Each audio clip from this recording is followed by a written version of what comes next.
نحمده ونصلي على رسوله الكريم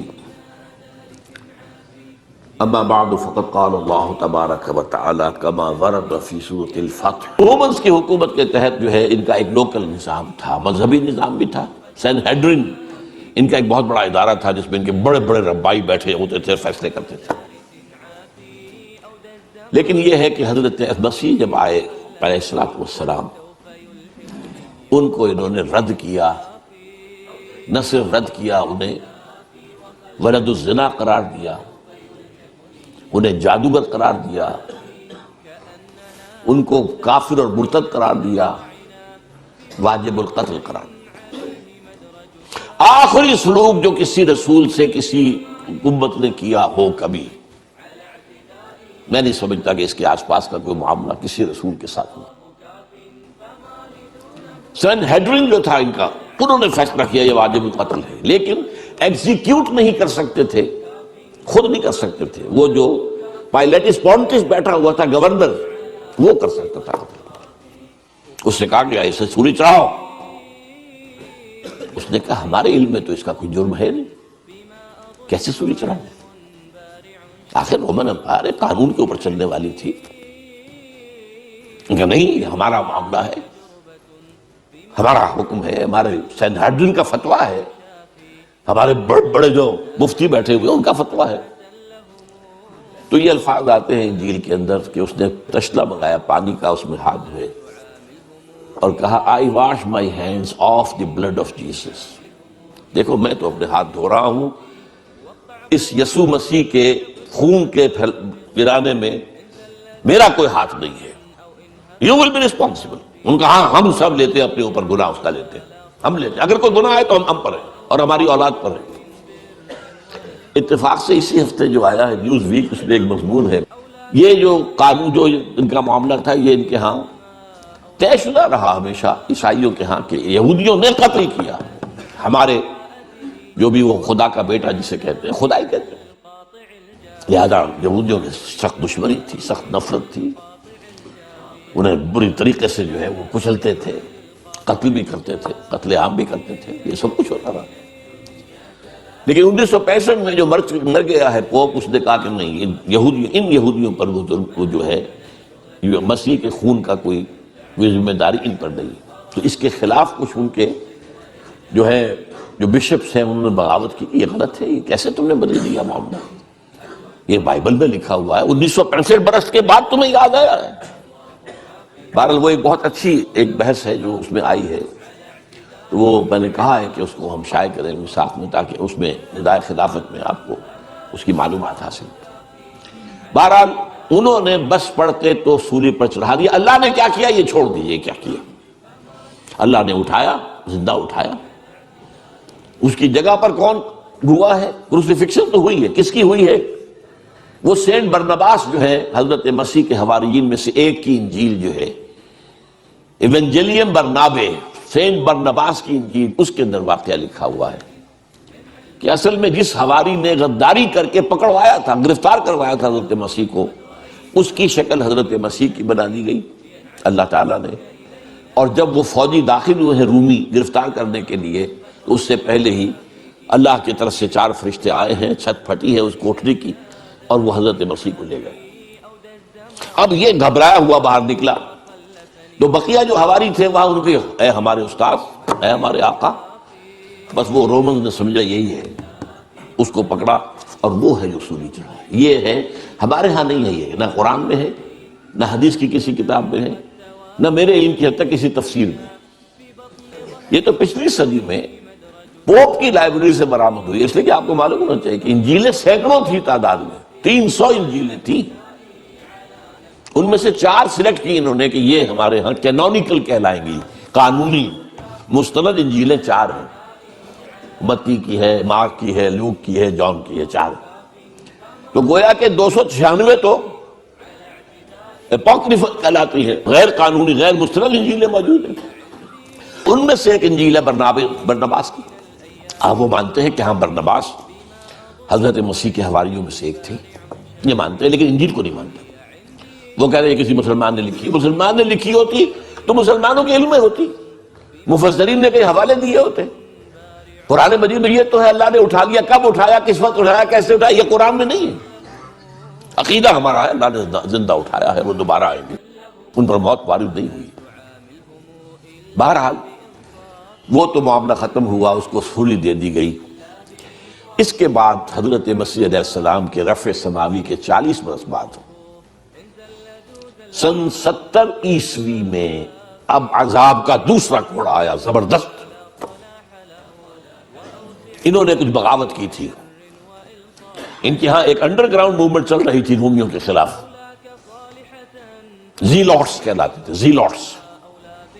انہوں نے بغاوت کی۔ ٹائٹس رومی جنرل نے پھر جو ان کو 1,33,000 یہودی ایک دن میں قتل کیا یروشلم میں، اور انہوں نے جو دوسرا بنا لیا تھا حضرت عزیر کے بعد علیہ السلام، دوسرا جو ان کا جو ہیکل سلیمانی، سیکنڈ ٹیمپل جسے کہتے، وہ گرا دیا اور یہودیوں کو نکال دیا گیا، نکل جاؤ یہاں سے، کوئی یہودی فلسطین میں نہیں رہے گا۔ یہ کہلاتا ہے ان کا ڈایاسپورا۔ اب یہ چلے گئے، کوئی روس میں چلے گئے، کوئی سینٹرل یورپ کے ملکوں میں چلے گئے، کوئی شمالی افریقہ میں چلے گئے، ترکی میں آ کے آباد ہو گئے، ہندوستان میں آ گئے۔ کراچی میں بھی ایک مجلس ہے سینیگوگ ان کی، مسجد بنی اسرائیل، تالا لگا رہتا اس میں، لیکن معلوم ہوتا ہے یہاں بھی کوئی یہودی آ گئے تھے۔ اب کوئی نہیں غالباً وہاں موجود۔ ایران میں تو اب بھی ہے بہت سے، اصفہان کے اندر بڑی ان کی حیثیت ہے، کاروبار تجارت وغیرہ میں ان کا بڑا دخل ہے، اور وہیں سے آتا بھی حدیث میں کہ 70,000 یہودی اصفہان سے دجال کے ساتھ شریک ہوں گے۔ ترکی میں ہے، ترکی میں بڑی عمدہ حیثیت میں ہے یہ، لیکن بہرحال فلسطین سے ان کا نکلنا ہوا 70 عیسوی، اور یہ کب تک جاری رہا؟ یہ 1917 عیسوی تک جاری رہا۔ کتنے ہو گئے؟ 1835 30 35 کتنے ہوں گے؟ ان کا داخلہ وہاں بند تھا۔ ہاں، جب حضرت عمر کے ہاتھوں فتح ہوا یروشلم اور عیسائیوں نے ہینڈ اوور کیا، انہوں نے شرط لگوائی، معاہدہ جو ہوا ہے، آپ یہاں کسی یہودی کو آباد نہیں ہونے دیں گے۔ حضرت عمر نے کہا ٹھیک ہے، یہاں آباد نہیں ہونے دیں گے، لیکن ان کو یہ اجازت ہوگی کہ وہ آئیں، اپنے مقامات مقدسہ کی زیارت کریں اور چلے جائیں۔ وہ کوئی جائیداد نہیں خرید سکیں گے، کوئی مکان، کوئی کھیت، کچھ نہیں۔ سیٹلمنٹ کی اجازت نہیں ہوگی۔ سیٹلمنٹ کی اجازت ہوئی ہے 1917 میں بالفور کے ذریعے، وہ میں پھر اس اگلی بحث میں بیان کروں گا کہ یہ کیا معاملہ ہوا، کس طور سے۔ یہ جو خاکہ بنا ہے، 2 عروج 2 سوال۔ پہلا عروج 1000 قبل مسیح سے 900 قبل مسیح تک ان کی خلافت راشدہ۔ پہلا زوال ایسیرینز کے ہاتھوں جو شمال سے آئے، نیبوکڈ نظر کے ہاتھوں جو مشرق سے آئے، تباہی اور بربادی۔ دوسرا عروج مکابی پاور۔ دوسرا زوال at the hands of the European powers, the Greeks and the Romans۔ یہ نقشہ اب دیکھیے، نقشہ امت مسلمہ کا۔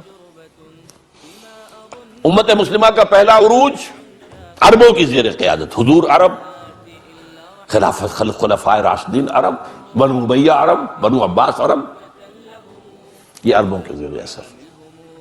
اور عباسی حکومت بہت زبردست حکومت تھی، اس میں کوئی شک نہیں۔ خلافت راشدہ تو ہماری 4 ہی کی ہے، ابو بکر، عمر، عثمان، علی، اور میں 5واں شامل کرتا ہوں حضرت حسن، اور اس کے بعد بھی عام طور پر 5واں لوگ لیتے ہیں عمر بن عبدالعزیز، میں کہتا ہوں وہ 6ٹھے ہیں، ٹھیک ہے۔ لیکن مسلمان تو ترقی کرتے چلے گئے نا، خلافت ختم ہوئی ہے، ملوکیت آئی ہے، مسلمانوں کا اقتدار تو بڑھتا چلا گیا۔ عباسی دور کس قدر وسیع ہو، لیکن اس کے بعد اسی عباسی دور میں جب زوال آیا، اضمحلال آیا، اور بڑی سلطنتوں میں اضمحلال کیا آتا ہے کہ پہلے طوائف الملوکی ہو جاتی ہے، کہنے کو تو مرکزی حکومت قائم ہے، لیکن گورنرز جو ہے مختلف علاقوں میں یہ بیٹھے ہیں، یہ سلاطین ہیں، یہ راجے ہیں، یہ مہاراجا ہیں۔ جیسے مغل سلطنت کو 150 برس جو ہے لگے تھے ختم ہونے میں، اسی طریقے سے کئی 100 برس کا معاملہ ہے۔ لیکن پھر اب دیکھیے، پہلا عذاب شمال سے آیا کروسیڈرز کے ہاتھ، لاکھوں مسلمان قتل ہوئے، پورا میڈیٹرینین کا ایریا جو ہے تباہ و برباد ہوا۔ ہمارے ہاتھ سے یروشلم نکل گیا 1099 عیسوی میں، اور 1187 تک رہا عیسائیوں کے پاس. 1187 میں کرد صلاح الدین ایوبی نے واپس لیا ہے. عرب مر چکے تھے، کھوکھلے ہو چکے تھے. کھونے والے عرب تھے، واپس لینے والے عرب نہیں تھے، کرد تھے. آگے رہا ایک کاربن کاپی آ گئی. شمال سے اسیرینز، شمال سے کروسیڈرز، مشرق. اس کے بعد اگلا آیا مشرق سے دی تاتاری ہورڈز، تاتاریوں کے حملے، جس میں پورا خراسان ختم ہوا، پورا ایران ختم ہوا، افغانستان کا بڑا حصہ ختم ہوا، عراق کا بھی آدھے سے زیادہ ختم ہوا. اور آخری خلیفہ جو تھا بنو عباس کا، اس کو محل میں سے کھینچ کر نکالا گیا اور ایک جانور کی کھال میں لپیٹ کر ڈال دیا گیا راستے میں اور گھوڑے دوڑا دیے. That was the end of the Abbasid power. Oh, that was the end of the Arab leadership of the Muslim Ummah. یہ 2 سال اس سے پہلے اور 200 سال اس کے بعد، یہ وہ دور ہے گراوٹ کا، پستی کا. اس کے بعد اب جو وہاں ہوا تھا یہاں بھی ہوا. عجیب بات ہے، جن تاتاریوں نے کروڑوں مسلمانوں کو مارا وہ اسلام لے آئے. اب ان کے ہاتھوں، ان کے ذریعے سے امت مسلمہ، مسلمانوں کو عروج کا دوسرا دور آیا. فرق یہ ہے کہ کوئی مرکزی حکومت تو قائم نہیں ہوئی، لیکن یہ سارے جو ہے آپ گن جائیے، ترکان تیموری، یہ مغل امپائر ان انڈیا، ترکان صفوی آف ایران، ترکان سلجوقی آف مڈل ایسٹ، ترکان عثمانی، ان کی جو حکومت قائم ہوئی ہے وہ تو رومن امپائر کی یوں سمجھیے کہ طرح کی حکومت تھی کہ 3 بر اعظموں پر مشرقی یورپ کا کتنا بڑا حصہ تھا، کتنا بڑا حصہ تھا. شمالی افریقہ، پورا مغربی ایشیا کا بڑا چنک یہ سلطنت عثمانیہ میں شامل. یہ ہمارا دوسرا عروج کا دور ہے. لیکن پھر زوال آیا، ہر زوال ہے، ہر کمال زوال ہے. پھر گراوٹ آئی، پھر اخلاق گرے، پھر عقائد کے اندر مشرکانہ اوہام آئے، نئی سے نئی رسومات ایجاد کی گئی. اب جو زوال آیا وہاں کن کے ہاتھوں آیا تھا؟ European, Greeks and Romans. ہم پر آیا کن کے ہاتھوں؟ سب سے پہلے اسپینیئرز کے ہاتھوں. ہسپانیہ کے عیسائیوں نے مسلمان کی حکومت ختم کی وہاں پر اور تہس نہس کر دیا. 1258 میں فال آف بغداد ہوا ہے اور 1492 میں فال آف گرناڈا، سقوط غرناطہ. اور اس کے بعد 10-15 سال کے اندر اندر جہاں 800 برس تک مسلمانوں کی حکومت رہی تھی، ایک فرد بشر بھی مسلمان نہیں زندہ چھوڑا.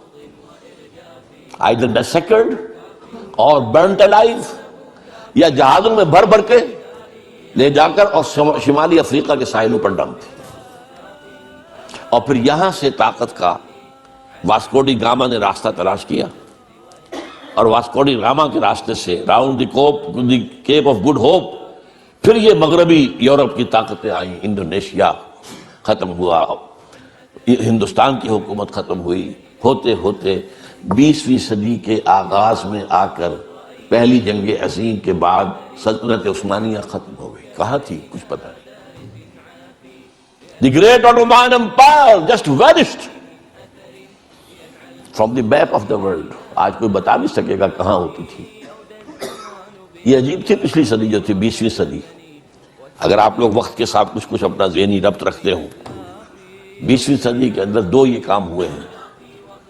اس کے پہلے حصے میں سلطنت عثمانیہ نسیم منسیہ، آخری حصے میں the great Soviet union Naseem منسیہ.